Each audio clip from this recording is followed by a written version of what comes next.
नमस्कार मित्रांनो, मी श्रीकांत कुलकर्णी तुमचं स्वागत करतो श्री क्रिप्टोमध्ये. आजची तारीख आहे 7 ऑगस्ट 2021 आणि रात्रीचे वाजलेले आहेत 10:15. चला आजच्या एपिसोडला सुरुवात करूया. आपण आता आलेलो आहोत coinmarketcap.com वरती. चेक करूया टोटल मार्केटची कंडिशन काय आहे आणि काही बेसिक फिगर्स काय आहेत. टोटल क्रिप्टोकरन्सीज आहेत आता 11,180. क्रिप्टोकरन्सी एक्सचेंजेस आहेत 391. मार्केट कॅप आता झालेली आहे $1.767 ट्रिलियन. 24 आवर्स ट्रेडिंग व्हॉल्यूम आहे $117.2 बिलियन. बिटकॉइनचा डॉमिनन्स आहे 45.6% आणि इथेरियमचा वाढून झालेला आहे 20.1%. Total market cap $1.77 trillion. 2.25% market वर आलेलं आहे 24 तासांमध्ये. बिटकॉइनची प्राइस टॉप 10 चेक करूया आपण. बिटकॉइनची प्राइस आता आहे $43,457. 2.38% वाढलेला आहे 24 तासांमध्ये आणि 5% वाढलाय 7 दिवसांमध्ये. $815.6 बिलियन मार्केट कॅप आहे. सेकंड रँकला इथेरियम आहे $3,071. $3,000चा मार्क क्रॉस झालेला आहे इथेरियम मध्ये. लेटेस्ट आता जो अपडेट झालाय लंडन हार्ड फोर्क, त्याच्यामुळे चांगल्या न्यूज येऊन सगळं चांगलं होऊन एक्साइटमेंट आली मार्केटमध्ये आणि आता जवळजवळ 7.25% ग्रोथ झालेली आहे 24 तासांमध्ये फक्त इथेरियम मध्ये आणि 25.21% ग्रोथ झाली आहे फक्त 7 दिवसांमध्ये. 359.789 बिलियन मार्केट कॅप आहे.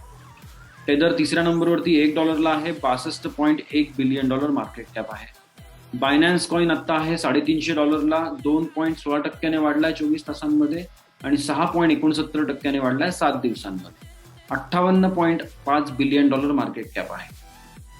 कार्डॅनो म्हणजे एडीए आता आहे $1.45. 2.39% वाढलाय 24 तासांमध्ये आणि 10.81% वाढलेला आहे 7 दिवसांमध्ये. $46 बिलियन मार्केट कॅप आहे एडीएचं. 6व्या नंबरवरती रिपल आहे $0.7988 म्हणजे 79.8 सेंट्सला आत्ता आहे. 7.18% वाढलाय 24 तासांमध्ये आणि 7.11% वाढलाय 7 दिवसांमध्ये. $37 बिलियन मार्केट कॅप आहे रिपलचं. 7व्या नंबरवरती डोज कॉइन, बऱ्याच जणांचा फेवरेट. 24 सेंट्स आत्ता प्राइस झालेली आहे. बऱ्यापैकी ग्रोथ झाली आहे. 17% वाढलेला आहे 24 तासांमध्ये आणि 15.87% वाढलाय 7 दिवसांमध्ये. $31.2 बिलियन मार्केट कॅप आहे. USDC म्हणजे सर्कल कंपनीचा जो स्टेबल कॉइन आहे USDC, त्याची किंमत आहे ऑलमोस्ट $1. $0.9998. $27.6 बिलियन मार्केट कॅप आहे. पोल्काडॉट जर चेक केलं तर 9व्या नंबरला आहे आता $20.63. 1% वाढलाय 24 तासांमध्ये आणि 26.86% वाढलाय 7 दिवसांमध्ये. रादर 1% 24 तासांमध्ये वाढलाय आणि 26.86% वाढलाय 7 दिवसांमध्ये. $20.1 बिलियन मार्केट कॅप आहे. युनिस्वॅप आता आहे 10व्या नंबरवरती $27.94.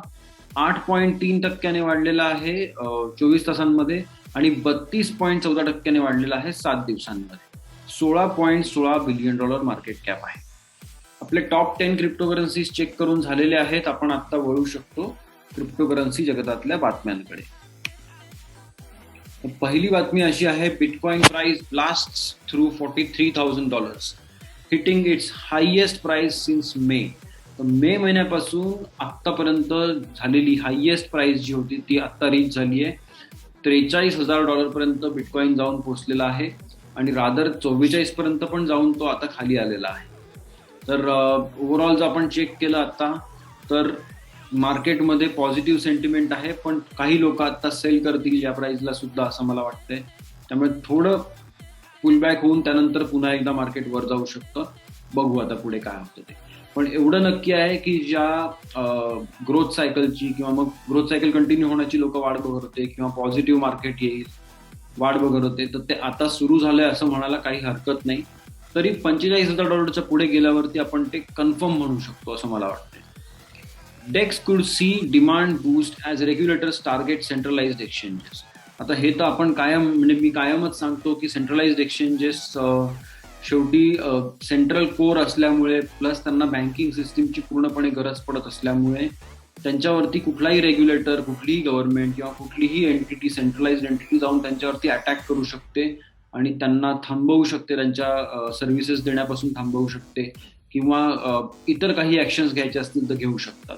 प्लस टॅक्सेशनच्या बाबतीत सुद्धा त्यांच्यावरती जास्त अटॅक होणार आहे. आणि आता सध्या ते दिसून येत आहे, जसं बायनॅन्सचे पेमेंट, रादर बायनॅन्सच्या दिशेने जाणारे पेमेंट्स कमीत कमी युके मधल्या 4 बँकांनी थांबवलेले आहेत. तसंच भरपूर ठिकाणी आणखीन काही काही तुम्ही बघू शकता.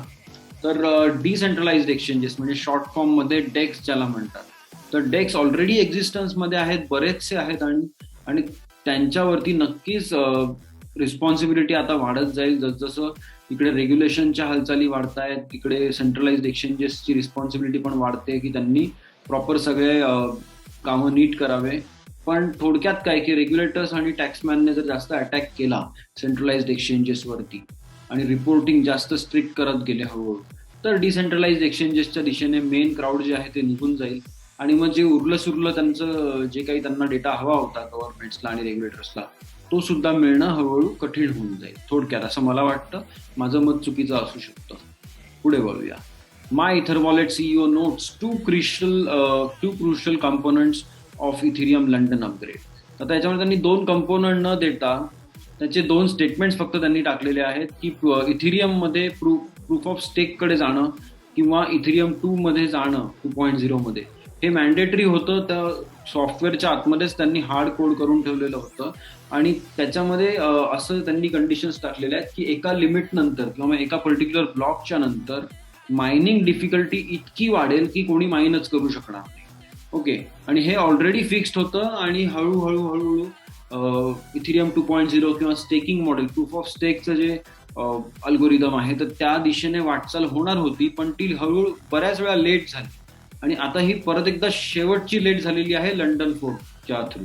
सो लंडन फोर्कने जे मायनिंग डिफिकल्टी एक्स्ट्रीमली वाढणार होती त्याच्यामध्ये आय थिंक थोडासा काहीतरी चेंज केलेला आहे. आणि तो थोडंसं ती इन्क्रीमेंट जी एक्सपोनेन्शियल इन्क्रीमेंट होणार होती त्याला थोडंसं डिले केलेलं आहे. पण हे लास्ट ऑप्शन आहे असं म्हणणं आहे त्यांचं. आणि दुसरी गोष्ट म्हणजे की जसं ट्रान्झॅक्शन फी जी असते बिटकॉईनमध्ये जरी बघितलं तरी, तर मायनिंग आउटपुट 6.25 बिटकॉईन प्लस त्या ब्लॉकमध्ये समजा 1000 ट्रान्झॅक्शन होते आणि प्रत्येक ट्रान्झॅक्शनला अटॅच जी फी होती ती सगळी एकत्रितपणे ती सुद्धा मायनरकडे दिली जाते. तर आतापर्यंत काय होतं की ती इथिरियममध्ये सुद्धा असं सेम होतं. पण आता इथिरियममध्ये जी ट्रान्झॅक्शन फी नावाचा जो प्रकार होता तो सगळा कलेक्ट करून तो बर्न केला जातोय. त्याच्यामुळे काय होतंय की जगामध्ये येणारे जे टोटल इथिरियम आहेत पर डे किंवा पर अवर किंवा पर मिनिट तुम्ही जसं म्हणाल तसं, तर त्याची क्वांटिटी कमी होणार आहे. सो ओव्हरऑल इथिरियमच्या सप्लायवरती काहीतरी तर आता अंकुश बसेल, कारण इथिरियमच्या सप्लायवरती काहीही लिमिटेशन्स नव्हते आधीपासून. पण बिटकॉईनचे लिमिटेशन्स आहेत की 2,10,00,000च बनणार आहेत, त्यातले सुद्धा 1,87,00,000 बनवून मार्केटमध्ये ऑलरेडी फिरत आहेत. तर इथिरियममध्ये आता तो चेंज एक झालेला आहे. असो, पुढे वळूया. तरी सुद्धा इथिरियमला हार्ड कॅप किंवा ओव्हरऑल मायनिंग संपणार नाहीच आहे असं अजून तरी त्याच्यामध्ये काही नाहीये. पण आता प्रूफ ऑफ स्टेक कडे गेल्यानंतर सुद्धा पुढे काय चेंजेस करतात ते पण बघण्यासारखं असणार आहे. नवीन बातमीकडे वळूया. Money reimagine, Gensler's SEC is the same old SEC. आता जे जेन्सलर जे आता नवीन आलेले आहेत एसईसीच्या चीफ पोझिशनसाठी, ते MIT मधले ब्लॉकचेनचे प्रोफेसर आहेत आणि त्यांचे काही स्टेटमेंट्स खूप चांगले होते. त्यामुळे लोकांनी आशा धरून लोक आशा बाळगून होते की क्रिप्टोकरन्सीजच्या बाबतीत काहीतरी चांगले निर्णय घेतील आणि काहीतरी चांगले कामं करतील. पण तसं काहीही झालेलं नाहीये. तुम्ही नेक्स्ट कुठली एक बातमी आहे ज्याच्यामध्ये तुम्हाला ताबडतोब कळेल की काही चांगलं झालेलं नाहीये. जस्ट अ सेकंड गाईज, नेमकी मला ती बातमी आता सांगतो.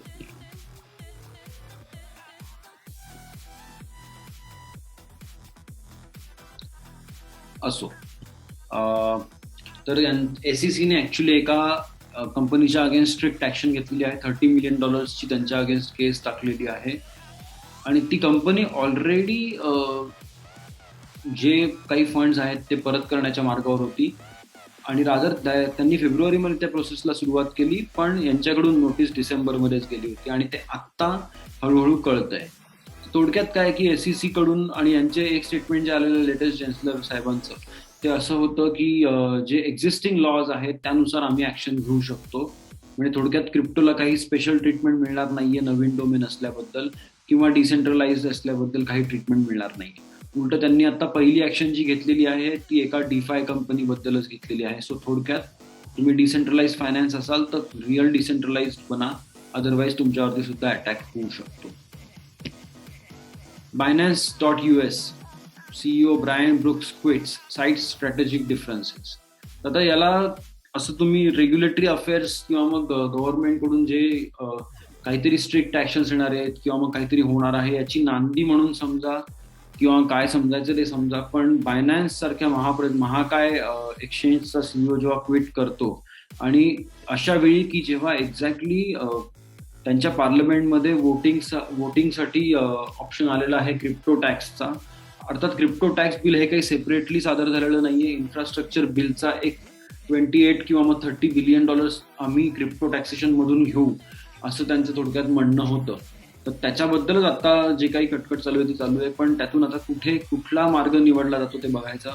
पण त्याच्या आतच बायनान्स यूएसच्या सीईओने क्विट केलेलं आहे. बघू पुढे काय होतं ते. Market wrap up. Bitcoin rallies above $42,000 as bull market continues. So bull market अजून जिवंत आहे असं म्हणायला हरकत नाही, कारण $43,000-44,000 पर्यंत बिटकॉइन आता आजच जाऊन आलेला आहे. सो ती चांगली बातमी आहे. पुढे बघूया आपण. US Senate goes to war over crypto taxation. आता हे एक्झॅक्टली मी आता जे म्हणत होतो ते आहे की इन्फ्रास्ट्रक्चर बिल त्यांचं सादर झालेलं आहे, ज्याच्यामुळे आय थिंक काहीतरी $550 बिलियन ते बिल आहे आणि त्या $550 बिलियन पैकी काहीतरी 28 की 30 बिलियन आम्ही क्रिप्टो टॅक्सेशन मधून गोळा करू असं त्यांचं म्हणणं आहे. आणि आय थिंक ऑलमोस्ट सगळं इन्फ्रास्ट्रक्चर बिल सगळेजण ऍग्री करतायत. फक्त क्रिप्टोकरन्सीमध्ये टॅक्सेशनसाठी जे रिपोर्टिंग वापरलं जाणार आहे त्या रिपोर्टिंग वरतून सगळी कटकट सुरू झाली आहे. कटकट म्हणजे ऍक्च्युली ही चांगली गोष्ट आहे की डिबेट झालीच पाहिजे, त्याशिवाय मग चांगले मार्ग कसे निवडले जातील, बरोबर. तर त्यासाठी दुसरे 2 मार्ग आता झालेले आहेत. ते आहेत सिनेटर सिंथिया लुमिस, वायोमिंगच्या त्या आहेत, आणि त्यांनी आणि त्यांच्या 2 सहकाऱ्यांनी मिळून एक अमेंडमेंट म्हणजे एक बदल सुचवला आहे. तर ते एक अमेंडमेंट झालं हे वरचं, आणि दुसरा एक अमेंडमेंट आहे याला व्हाईट हाऊसचा सपोर्ट आहे. ओके. आणि ह्याला ज्याला सपोर्ट आहे याच्यामध्ये clear cut proof of work कडे जास्त लक्ष दिलं जात आहे, आणि स्पेशली फक्त जे वॉलेटचे डेव्हलपर्स आणि मायनर्स आहेत, ते मायनर पण नॉर्मल नाही, प्रूफ ऑफ वर्क वाले मायनर्स. अर्थात प्रूफ ऑफ वर्कच मायनिंग असतं म्हणा थोडक्यात. प्रूफ ऑफ स्टेकला बरेच जण मायनिंग मानत सुद्धा नाही. सो प्रूफ ऑफ स्टेक आणि डीफाय याच्या अगेन्स्ट जाणारं हे बिल आहे, त्याला व्हाईट हाऊसने सपोर्ट दिलेला आहे बऱ्यापैकी. आणि प्रूफ ऑफ वर्क, डीफाय आणि सगळं सॉफ्टवेअर डेव्हलपमेंट पासून सगळ्या गोष्टींना सपोर्ट देणारं बिल आहे किंवा अमेंडमेंट जे आहे ते सिनेटर सिंथिया लुमिस यांनी तयार केलेलं आहे. तर या दोघांमध्ये आता कटकटी सुरू आहेत. बघू पुढे जाऊन काय होतं ते. त्यातल्या त्यात आपण पुढे जात राहू. Ethereum burns 36% of new coin issuance over 2 days. तर EIP 1559 जे होतं तर working effect seems to be working effectively. तर थोडक्यात तुम्ही जर चेक केलं तर 5,000 इथिरियम या शुक्रवारपासून बंद झालेत. आता आपण शनिवारच्या रात्री बोलतोय, तर आय थिंक काहीतरी 1.5 दिवसामध्ये जवळजवळ $14 मिलियन इथिरियम ऑलरेडी बंद झालंय. आणि हे इथिरियम कुठलं आहे की जी फी आपण अटॅच करतो ट्रान्झॅक्शन्सला आणि ती मायनर्स पर्यंत पोहोचत होती, तर ती फी बर्न करायला यांनी सुरुवात केलेली आहे आतापासून, किंवा मग फीचा एक कंपोनंट बर्न करायला सुरुवात केलाय. आणि त्याच्यामधून जवळजवळ $14 मिलियन इथिरियम गायब झालेलं आहे असं म्हणू शकतो सप्लायमधून कायमचं. तर हेच जर कंटिन्यू राहिलं तर इथिरियम मध्ये जे स्केअरसिटी नावाची गोष्ट होती ती कम्प्लिटली लॅकिंग होती, ती थोडीशी आता त्याच्यामध्ये आता येत चालली आहे. त्यामुळे इथिरियमची व्हॅल्यू आणखीन वाढण्याची दाट शक्यता आहे. आता आता जे मी म्हटलं की जे नवीन अमेंडमेंट आता थोडक्यात जे आहे ज्याच्यामध्ये टिपिकली फक्त प्रूफ ऑफ वर्क आणि वॉलेट डेव्हलपर्स यांनाच फक्त प्राधान्य दिलेलं आहे की बाबा तुम्ही काही रिपोर्टिंग तुम्हाला आम्ही रिपोर्टिंगसाठी काही सांगत नाहीये, बाकीच्यांच्याकडून सगळ्यांकडून रिपोर्टिंग अपेक्षित आहे. आणि त्या बिलला व्हाईट हाऊसने सपोर्ट दिलेला आहे असं आता थोडक्यात घडलेलं आहे, आणि त्याबद्दलच ही बातमी तुम्ही वाचू शकता शांतपणे. आपण पुढे बोलूया. Binance restricts crypto derivatives products in Hong Kong. Existing positions have 90 days to close. आता ही बातमी आपण काल कव्हर केली होती. फक्त इथे नवीन ॲडिशन काय की 90 दिवसांच्या आतमध्ये जर तुमच्या काही पोझिशन्स असतील हाँगकाँग मधल्या एक्सचेंजमध्ये तर तुम्हाला त्या क्लोज करावे लागतील, अदरवाईज त्या मॅन्डेटरीली क्लोज होतील. बायनान्स सीईओ स्टेप्स डाऊन, हे तर आपण आत्ताच कव्हर केलेली गोष्ट आहे. पुढे वळूया. Hip hop star Megan Thee Stallion creates bitcoin for hotties video to educate millions of fans about crypto. आता या सिंगर आहेत आणि त्यांनी आता एक व्हिडिओ तयार केलेला आहे, त्याला नाव दिलं बिटकॉइन फॉर हॉटीज, आणि ते एज्युकेट करायचा प्रयत्न करतायत फॅन्सला क्रिप्टो करन्सीजच्या बाबतीत. ही खूप चांगली गोष्ट आहे. असं बऱ्याच जणांनी, जेवढे इन्फ्लुएन्सर्स आहेत त्यांनी स्वतः अभ्यास करून जर काहीतरी त्यांच्या फॅन्स बरोबर शेअर केलं तर खूप चांगली गोष्ट होईल. Central bank of Venezuela announces digital bolivar, redenomination plan. So sorry. Redenomination म्हणजे काय की थोडक्यात या गोष्टीला आम्ही 1,00,000 करोड रुपये म्हणतोय आता, पण खूप इन्फ्लेशन झाल्यामुळे आम्हाला काय करायला लागणार आहे की ही 1 करोड आहे ना, याच्यातले XYZ 4 झिरोज आपण काढून टाकू आणि याला आपण काहीतरी वेगळं म्हणूया. तर तेच आता तिथे सुरू आहे. आय थिंक ते काहीतरी 6 शून्य काढून टाकण्याच्या मार्गावर आहेत. सो जे काही ट्रान्झॅक्शन्स आहेत, समजा 1 बिलियन बॉलिवारचं ट्रान्झॅक्शन होतं, तर बिलियन पैकी 6 शून्य गायब झाल्यावरती जे काही उरेल त्यानुसार पुढचे ट्रान्झॅक्शन्स होतील थोडक्यात. तर हे आधी पण याची न्यूज येऊन गेली होती आणि रादर त्यांनी न्यूज याच्यामध्ये ते पण सांगितलंय की आधीच लीक झालेली होती ही गोष्ट, पण शेवटी आता आज त्यांनी अनाऊन्स केलंय ऑफिशियल. आता पूर्णविराम घेण्याच्या आधी फक्त आणि फक्त एकदा coinmarketcap.com ला रिफ्रेश करूया. 7 ऑगस्ट 2021 रात्री 10:30 वाजता बरोबर बिटकॉइन होता $43,615.60. मी श्रीकांत कुलकर्णी तुमचा निरोप घेतो आजच्या एपिसोडमधून. उद्याच्या एपिसोडमध्ये आपण नक्की भेटूया क्रिप्टो करन्सी जगतातल्या बातम्यांबरोबर आणि क्रिप्टो मार्केट अपडेट बरोबर. तोपर्यंत buy the dips and order. Bye bye guys.